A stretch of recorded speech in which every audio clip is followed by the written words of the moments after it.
Hello and welcome to week 15. So I hope you enjoyed your little bit of a breather last week and are ready to jump into our final 2 weeks together.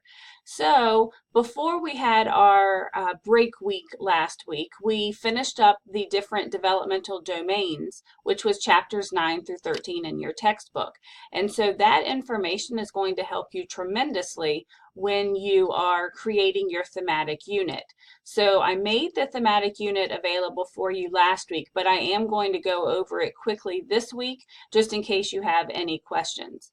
But for this week, we're going to be getting back into the textbook and we're going to be looking at chapters 14 and 15. And so they kind of work nicely together because one of the chapters is going to be dealing with guiding group times, which is going to be any time that the children are together in a group, like circle time, transitions, things like that. And then the other chapter is going to be dealing with guiding the behavior of children. So we have a course in our program, which is CHD 205, and it's actually called Guiding the Behavior of Young Children. So this chapter, which is chapter 15, is going to be kind of a great foundational chapter that will help you when you get into 205. So what you're going to be doing for this week is you are going to read chapters 14 and 15, review the PowerPoints, but you're going to be viewing a 22-minute video about guiding the behavior of children. And there's also a resource that I want you to review, which is 21 strategies for guiding children.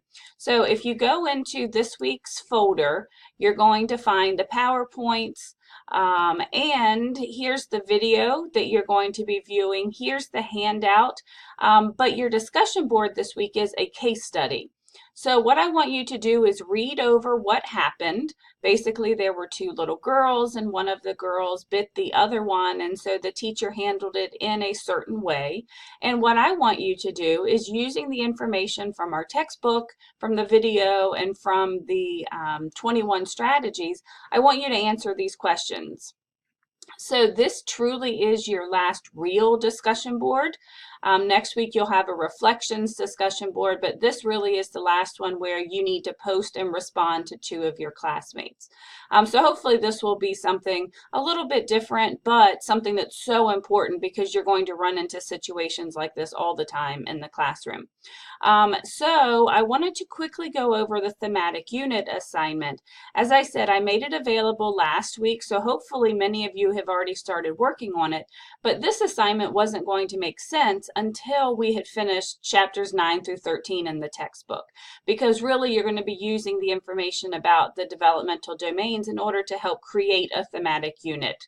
So when you look in the folder, you're going to find these are the instructions. This is the template that I created for you. So as long as you complete everything on the template, you know that you have addressed everything that you needed to. Here's the rubric that I'll be using to grade it. And then this is actually the recorded session from when I introduced this assignment to my face-to-face class. And the instructions for logging into Panopto, which is what I used to create it, are in the announcement this week. So if you have any trouble getting to it, just let me know if those instructions don't work. But what I wanted to do was quickly go through, I'm just going to go through the template so you can see what you're going to be doing at each part. So when you look at the template, you're going to find that you need to put in the title of your thematic unit. So what is your theme going to be about? It can be Dr. Seuss, it can be spring, it can be the beach, it can be animals, it can be the farm. Again, use this assignment so that it's something that you're going to use in the future, not something that you're just doing the assignment to get it done. I really want this to be a resource that if you had to walk into a classroom and a teacher or director said, hey, how would you do a lesson on this? You've already got something in your back pocket that you've worked on. So make it something that you're interested in and something that you think that you're going to use. So put whatever the title of your thematic unit is here at the top. Put it here again, but then we're going to get into the different parts of what you need to do. So the first thing you need to do is you need to find 10 books that you could have in your classroom that would go along with your particular theme. So make sure that you give me the title, the author, and the illustrator. Again, this is more for you so that you are already having a running bibliography of books that would go along with your particular theme. So that's the first thing that you're going to do. The next thing you're going to be doing is you're going to be coming up with activities that you could do to help children in the different developmental domains, and you're going to be assigning standards to them. So you're going to find that there's going to be 5 activities that you need to come up with. And so they are going to be delineated by the different domains. So you're going to need to come up with some kind of activity that will help children in the physical domain, some kind of activity that will help them in the creative domain, some kind of activity, social or emotional, because remember, these are put together in the milestones, an activity to help in the cognitive domain, and an activity to help in the language and literacy domain. So basically what you're going to be doing is thinking about your particular theme and then thinking of what are things I can do with the children that relate to my theme but are going to specifically help them with this particular developmental domain. So what you're going to do is you're going to give me whatever the activity name is. You do not need to get fancy. If they're going to be coloring rainbows, then that can be the title of your activity, is coloring rainbows. Then what you need to do is you need to find a standard, and that's going to be either from the milestones, the foundation blocks, or the SOLs. Only one standard. So if you are working with children birth to 5, remember that can go with the milestones. If you're working with specifically 4-year-olds, you can use the milestones or the foundation blocks. And then SOLs are going to be for kindergarten through 3rd grade. So you need to get into the standards, and you need to find a standard that you will be able to meet using your particular activity. Then when you get to the objective, it's so much easier to write if you've already done the name and you've already done the standard, because the objective follows a very prescriptive formula. It always starts with the child will, and then all you have to do is copy the standard that was up here that you have already found, and when they, and this is where you put in the activity that they're going to be doing. And that's all that you have to do. Once you have found your standard and you've come up with your activity name, then it's just putting into this one sentence. So remember, objective is only one sentence, and as long as you follow this formula, then you've done it correctly. And then finally, you just need to give me a short description of what the children are going to be doing during that activity. So this is not where you're going to turn it into a major lesson plan, but there needs to be enough information here that I can see where you were going with this particular activity. So you're going to do that for 5 different domains. Once you have done that, then the last part of the thematic unit assignment is taking one of these activities that you've already come up with, and you're going to then kind of expand it into a mini lesson plan. Now, there's going to be things that you've already done that you're just going to be able to copy and paste into the lesson plan. So if you are currently in a course that requires a lesson plan, which would be 118, 119, 145, or 146, then you're going to be very familiar with this. But you're not going to be doing the entire lesson plan format. There's just kind of bits and pieces that I'm going to have you do. If you've never been in a course that requires a lesson plan, this is going to be a great introduction to not only the format of the lesson plan, but the items that need to be in there. So you're going to notice that the first couple of things you've already found out. So whatever your lesson title was up at the beginning, that's what you put there. Whatever your standard was, that's what you put there. When you wrote your objective, that goes here.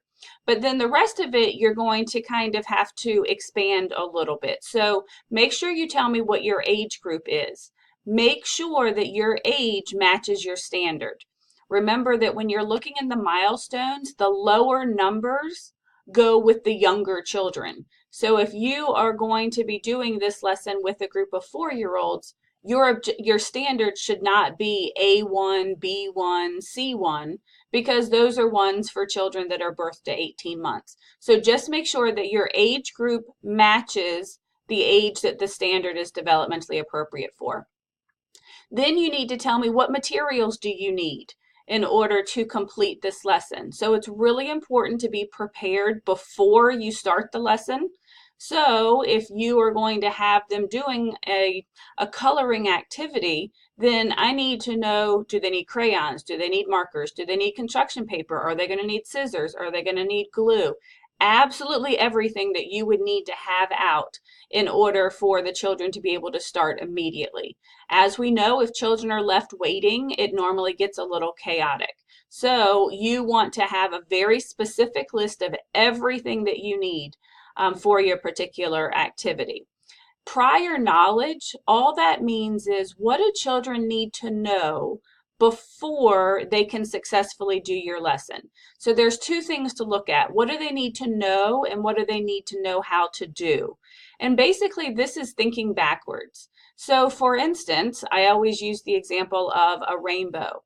In order for a child to be able to make a rainbow, they need to know what a rainbow is. They need to know what the colors are. And if I'm going to be having them cut out pieces that are going to go in the rainbow, well, then they would need to know how to use scissors. They would need to know how to use the glue if you're going to be having them use that. So really think about, what skills do they need and what knowledge do they need in order for them to be successful. And then when we get down to these last few parts, this is where you're actually thinking about doing the lesson.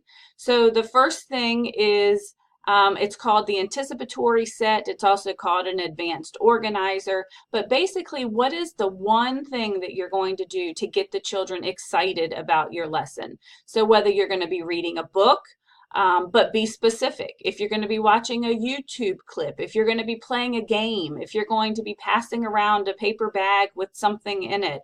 But it's only one thing. Everything else goes in your lesson procedures.